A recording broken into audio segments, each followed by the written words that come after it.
pourquoi je dis ça? Parce qu'en fait, moi, j'ai pas l'habitude de faire des trucs comme ce soir. Là. Et hier soir, je fais le truc qu'il ne faut jamais faire. À minuit, je rouvre le laptop et je tape sur Google prise de parole en public. En disant, je trouve des trucs. Et alors, j'ai passé un peu de temps et j'ai trouvé un truc pas mal. Il y a un bouquin, il y a un ensemble de règles. Et il y avait donc règle numéro 1, fais participer ton public dès les premières secondes. The Art of Public Speaking, John Smith, 1957. Visiblement, ça marche. Donc on recommence.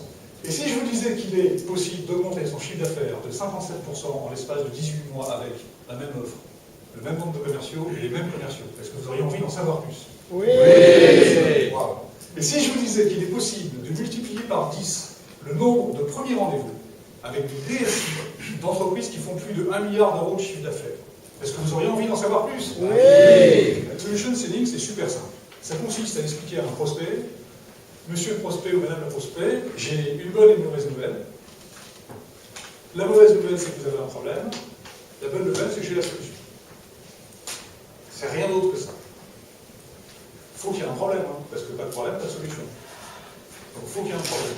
C'est la raison pour laquelle, ça fait 40 ans qu'on forme des commerciaux à faire des phases de découverte, à poser des questions et à écouter les réponses. Pour ensuite dire, bah, figurez-vous que c'est intéressant ce que vous m'avez dit, parce que... Et je ne suis pas en train de dire que solution selling, ça ne marche pas. Je dis que ça pose juste un problème avec les exécutifs. Pour plusieurs raisons qui sont assez techniques, en fait. Première raison, le format. Quand on voit un exec, le format standard, c'est 30 minutes. Comment est-ce que je fais une découverte avec un rendez-vous de 30 minutes? Parce qu'une bonne découverte, on sait tous que c'est pas 10 minutes, une vraie bonne découverte. Première difficulté. Deuxième difficulté, je vais commencer comment ma première question de découverte? Là, je suis face à l'exec et je vais lui dire quoi? L'exec dire c'est quoi vos enjeux stratégiques à 3 ans? Qu'est-ce qu'il va me répondre? Soit il va me renvoyer en disant je pense que vous avez lu la presse, soit il va pas me dire, alors qu'on débarque dans son bureau, qu'on ne connaît pas, ah mais je vais vous expliquer les grandes conversations qu'on a eues hier en COMEX. Il va rien me dire, il ne connaît pas, il n'a pas confiance. Donc ça ne marche pas. Démarrer une découverte avec un exec, ça ne marche pas.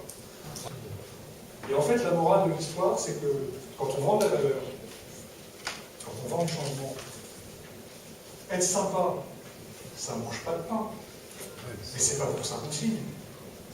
C'est pas pour ça qu'on embarque un prospect sur une aventure de changement. Après, être sympa, encore une fois, c'est toujours un plus. Mais c'est pas ça qu'on attend de nous. C'est pas d'être sympa. Donc en réalité, c'est pas très bien. C'est-à-dire que si on se dit par exemple que la clé du business, c'est de remonter à un certain niveau dans les organigrammes de clients et prospects, le fait que ça prenne 6 mois, c'est pas un problème. S'il faut le faire, il faut le faire. Parce que quand on avance avec des non-décideurs, on croit qu'on avance, sauf qu'en réalité, on n'avance pas. Le prospect, lui, n'avance pas. Donc on va vite dans la mauvaise direction. Un commercial qui fait un rendez-vous 1 avec un non-décideur qui lui dit c'est très intéressant votre truc, on se revoit dans 15 jours avec une propale. On est souvent très content. On a l'impression d'avancer.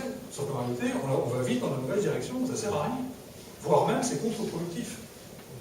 Parce que ça va être très compliqué de remonter voir l'exec quand on aura fait une propale.